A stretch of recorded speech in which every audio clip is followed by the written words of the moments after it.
to this Thursday edition of Focal Point on AFR Talk. Brian Fisher is my name. The program is Focal Point. The network is AFR Talk. I want to start off by playing some gripping audio for you. It's just audio. We didn't have time to get the video cut up for this, but this, so Adam, if we can get this audio clip ready to go. This is the mother of one of the victims of the attack at Benghazi.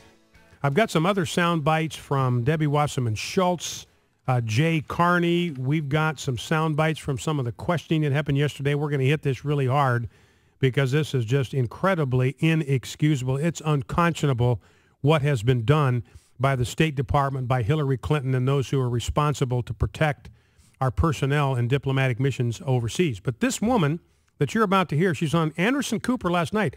And remember, I said, look, this is a complete catastrophe because CNN, you got your Wolf Blitzers, you got Jake Tapper at ABC, you got the mainstream media grilling Jay Carney over this thing.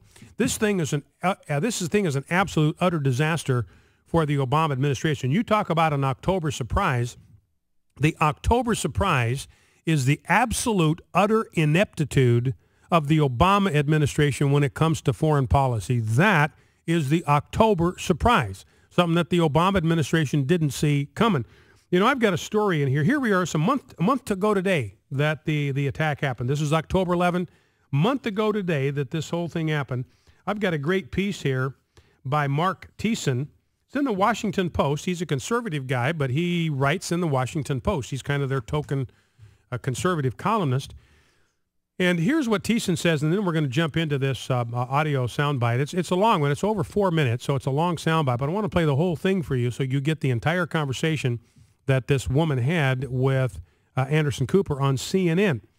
Now, here's what Mark Thiessen says is the real Libya scandal here, and that is the failure to respond. Here's a couple of excerpts.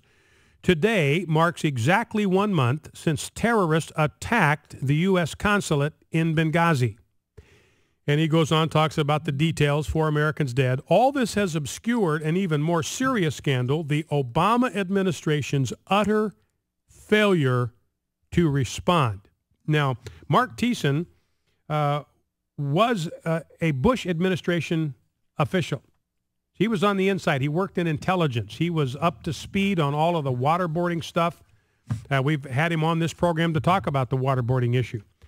And he goes back and compares the response of the Bush administration to 9/11 to the Obama administration's response to 9/11 2012. By the way, today is 10/11/12. Turns out it's one of the big days for weddings around America. Couples wanted to get married on 10/11/12, October 11, 2012. Now, what Thiessen points out is that you had 9/11 happened on September 11, 2001. In less than 4 weeks, now remember, today we're 4 weeks out, this is October 11. In less than 4 weeks from 9/11, 2011, the Bush administration had gathered intelligence, they had planned a full-scale invasion of Afghanistan, and they had begun executing Operation Enduring Freedom by October 7, 2001. That is less than 4 weeks from the 9/11 attacks. Multinational forces from the United States, Britain, and Australia were on the ground, overthrowing the Taliban and driving al-Qaeda from the haven from which they had attacked our country. Now, here we are 4 weeks out, and the Obama administration has done bupkis. They have done nothing. It took them 3 weeks to get an FBI team there. FBI team spent 3 hours in the compound, and I think the reason was there was nothing left. It had been completely picked over. It was never secured as a crime scene. Nothing was done. So when they got there, what was there to find? CNN had already found all the stuff that was worth finding, that diary that Ambassador Stevens had left behind. So this is absolute criminal negligence. Here's how Thiessen ends his article. As of now, all the world sees is a president who is afraid to call an act of terror what it is, much less do something about it.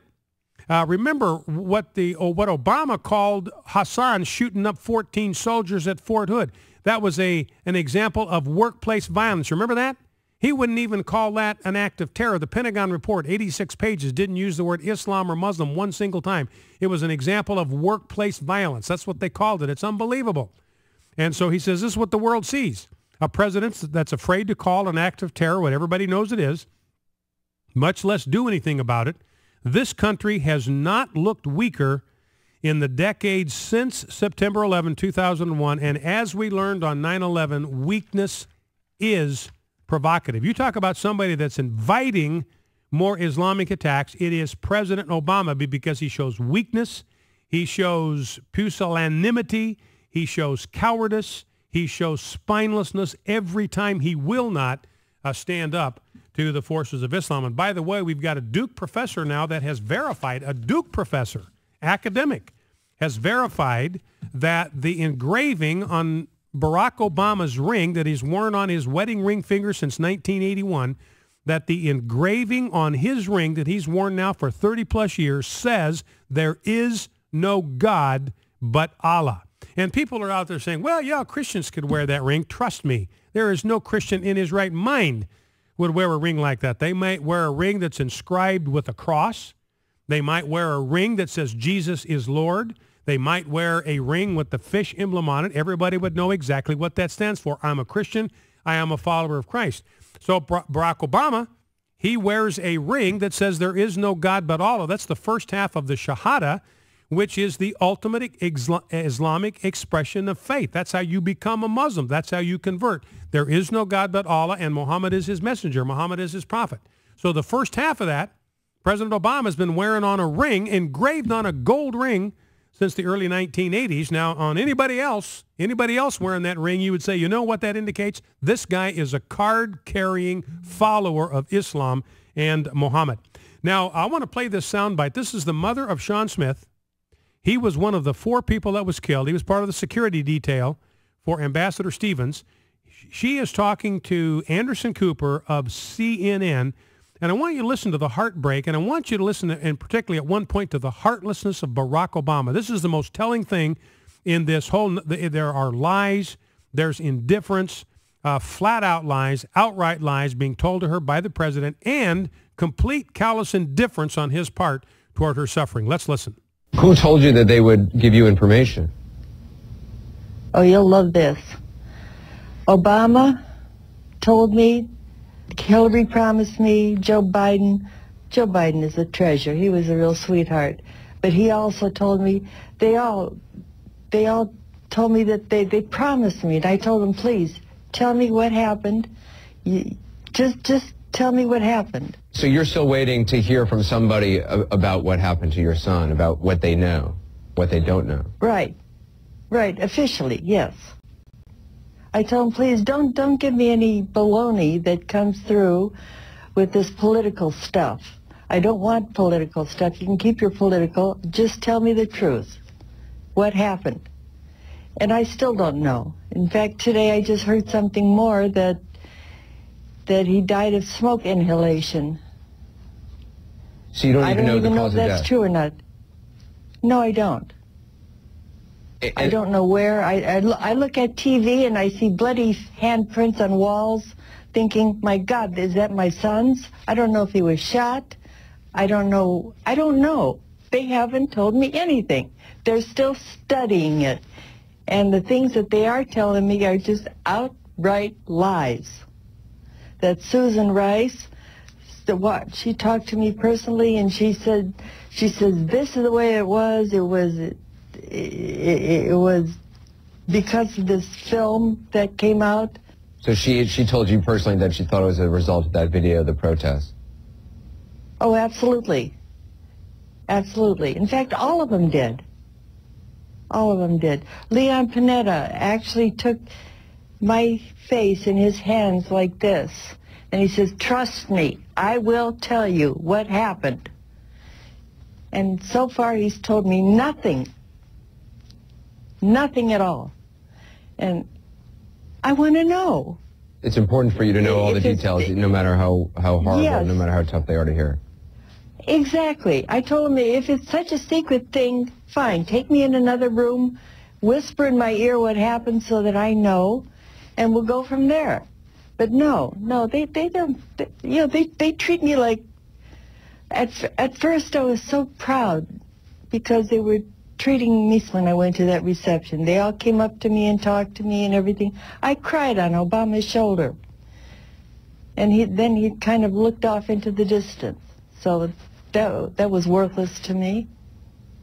I want to know, for God's sakes, or for Allah's sake, or whoever's sake is there.